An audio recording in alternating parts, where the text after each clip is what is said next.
that does.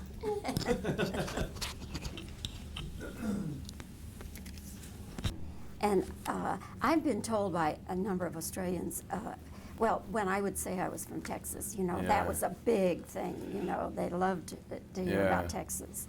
And so being there for a month, I really began to see how similar we are as Yeah. Texans and Australians. We're I very know, similar yeah. people. A lot of people have been saying that. I've kind of always recognized that, I think, and I don't know what it is. I guess is it, Well, there's an openness and a friendliness. and it's also very, you know, we're a modest society. I'm not sure if it's the same here. Well, It's Texans modest. are very proud to be Texans. Yeah, we're very proud to be Australian, Yeah. but it's like, My junket friends always kid me, and I said, "Don't mess with us. You know, we're a nation. We are a nation." yeah, yeah, that's true. All right, is the door closed?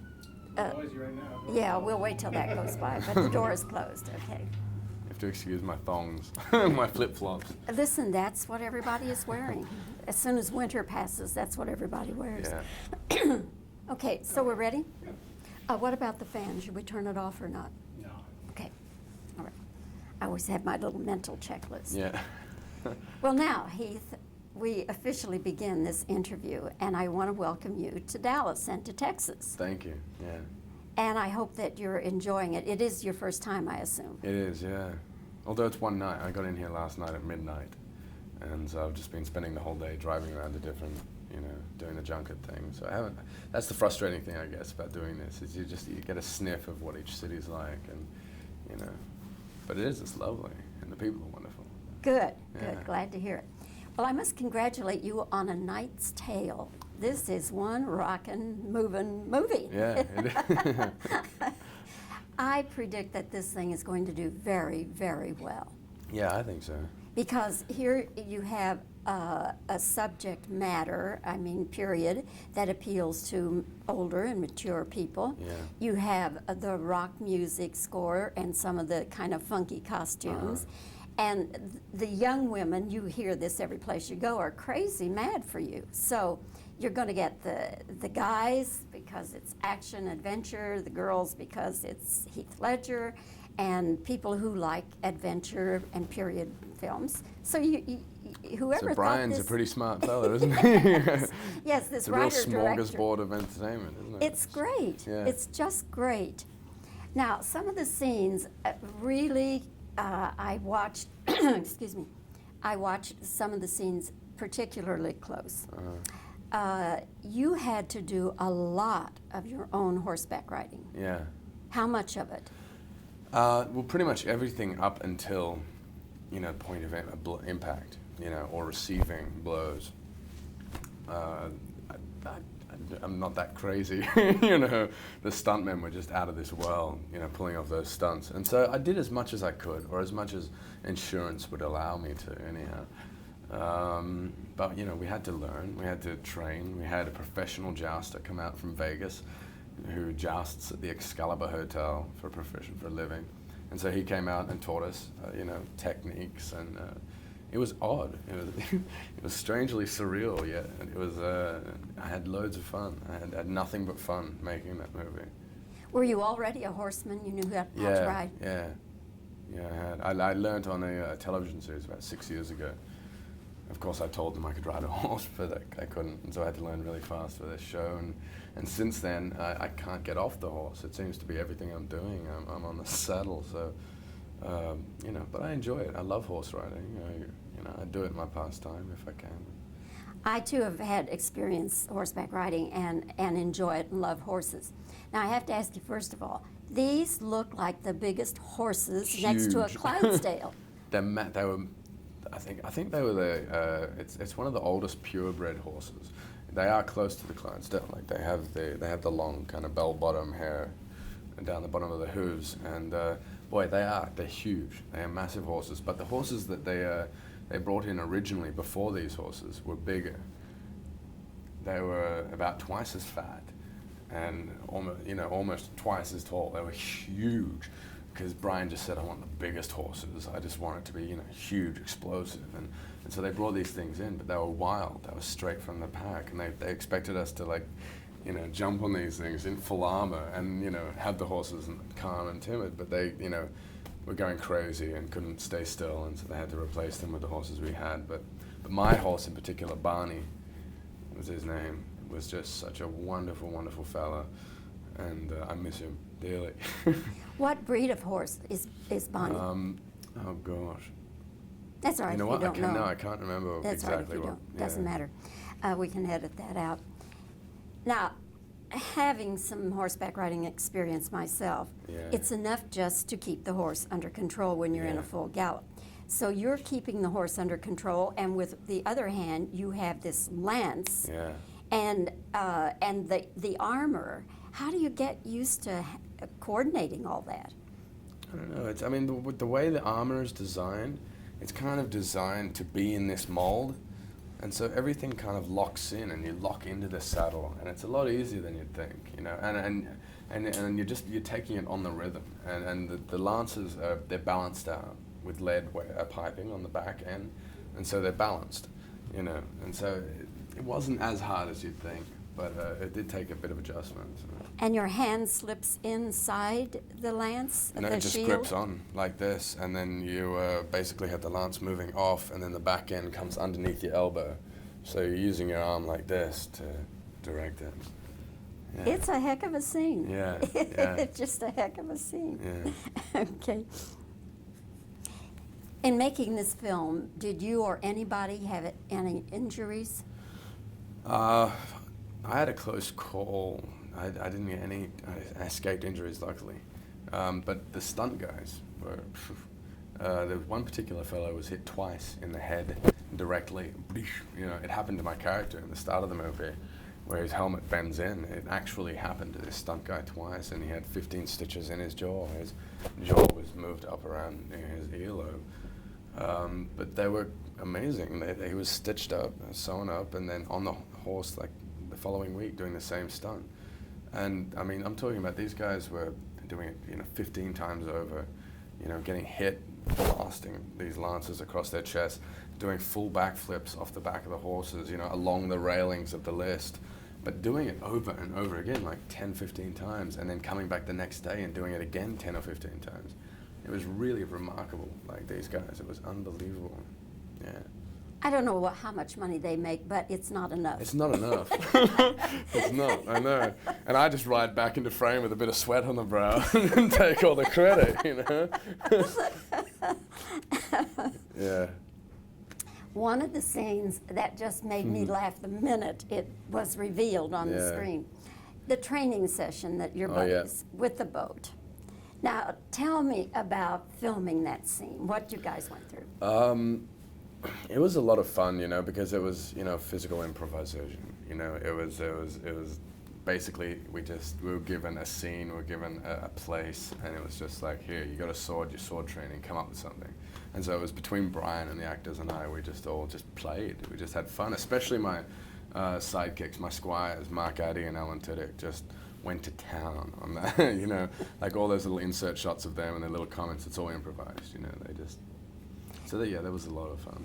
But the two of them really pulled the boat? Oh yeah. No mechanical assist? No. Yeah, they were pulling the boat. And then did you really go into the water yourself? No. No. They're not going to I let didn't you fall do into that. the water, no. They wouldn't let me fall into the water in full armor. No, it's insurance companies. Yeah. They No, just I'm not freak allowed to ride a out. bicycle, you know, while I'm shooting.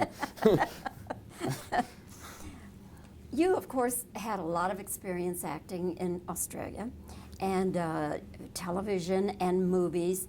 Were you considered a star? I mean, did you get the star treatment in Australia?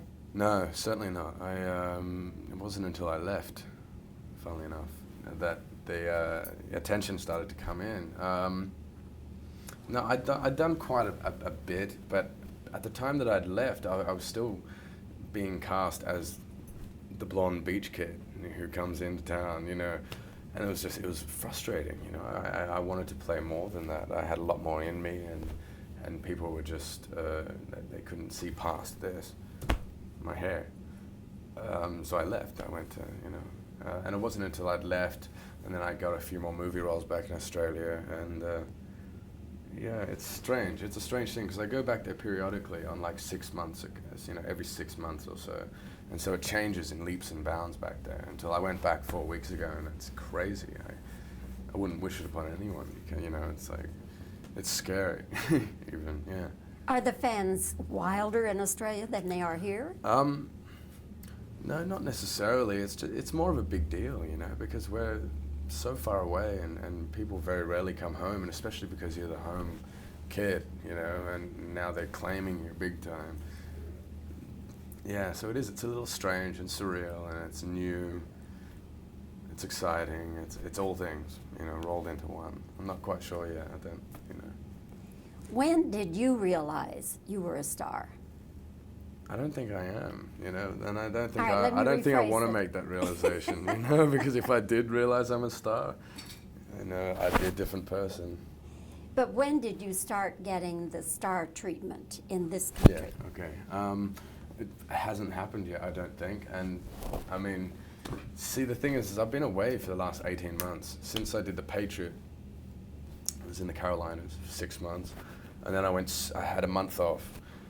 And I went straight to Prague, shot 4 months in the Czech Republic, and then I had a week and a half off, and I went straight to London to rehearse for a month, and then straight to Morocco for 4 months of shooting, and then straight back to London for 3 months of shooting, and then I was back in LA for 2 weeks before I went back to Australia for 3 weeks to see the family, and then back from Australia I arrive, and I go to Sydney, then to LA. I'm in LA for 1 day, and then I come straight here to Dallas, and so I haven't settled down. I haven't really been out socially to see this buzz, or so that's what I'm trying to explain, and how it's all new, and yeah, I'm not really sure about what's going on. I don't know.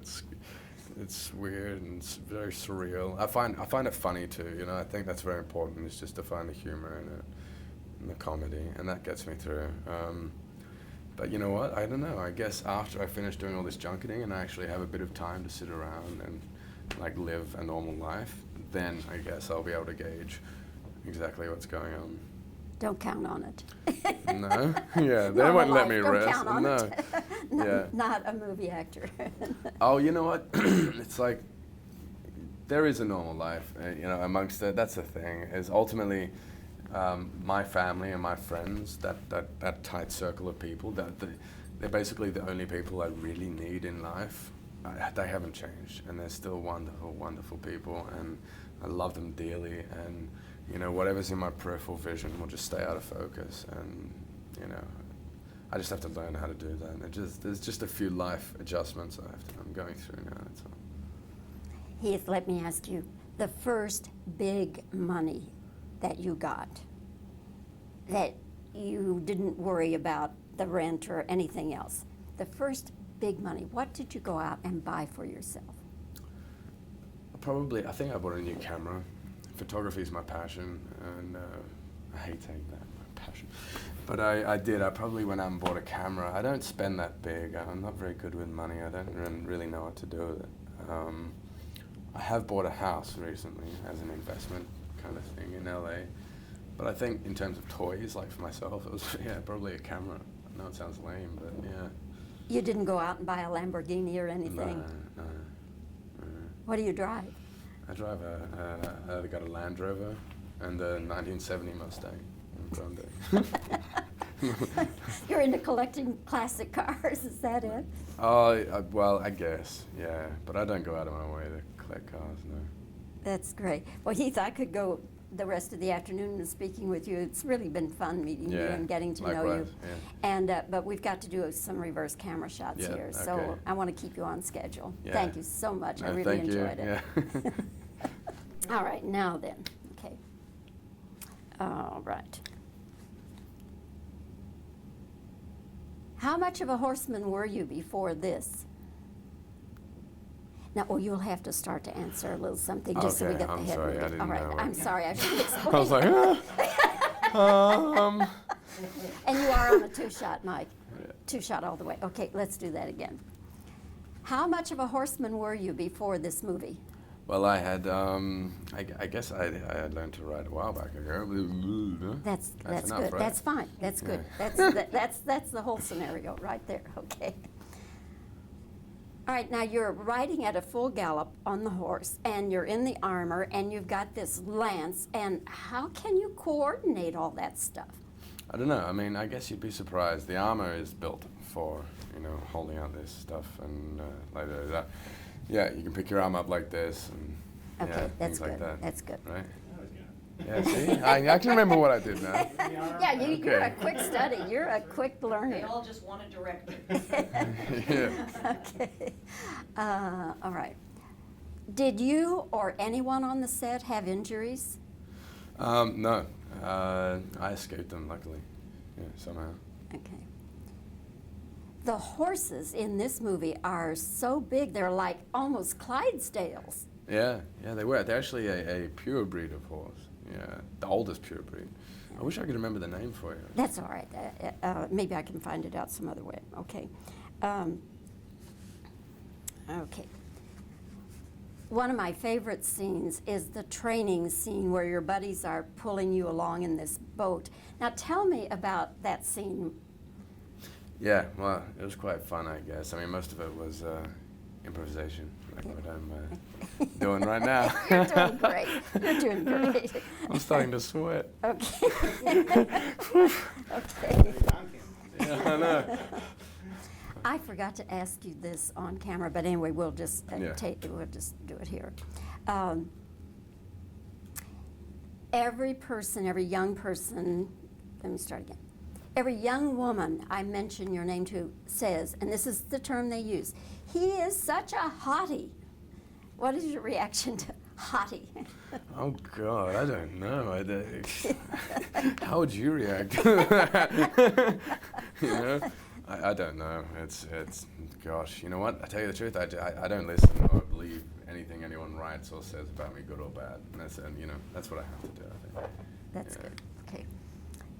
You had a lot of experience in Australia, television, started when you were 10 years old, movies.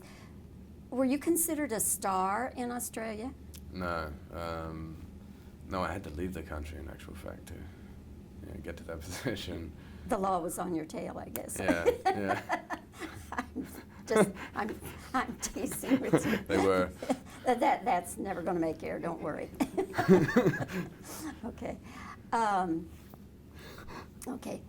When did you realize then that you were a star or that you got, let me start again. When did you start getting star treatment? Well, I'm not sure, to tell you the truth. It's been, I guess this is when I start talking about when, I've Yeah. been away for about 18 months That's now. good Yeah. enough. That's good enough. Okay.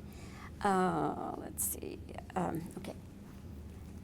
Heath, when you made the first big money, what luxury item did you go out and buy for yourself? I went out and bought a camera for myself. Yeah. I know it sounds lame. What kind of a camera? A movie camera or what? Stills photography. Yeah. Yeah. Yeah. I guess that's my passion. A Leica, or what did you I get? do actually. Leica M6. Yeah. Okay. Okay. Yeah. You spent a few bucks there. Yeah, I did. Okay. Yeah. Now you talk. It doesn't matter what you talk about. Just let me be quiet and do some reactions. Okay. Okay. Well, they're good reactions, except you'll just be laughing at everything I say. Yeah, I'll tell you about my cameras. I got a Leica. I just bought a new camera, actually. I bought a Pentax 6F4, 646 actually, Pentax. And I got a bunch of cameras. I got that, a Rolleiflex. I don't know if you know anything about those. Mm-hmm. And that. Other than that, I really am a boring guy, and I don't have much more I can feed you from this end. Okay, I think that will do it. That's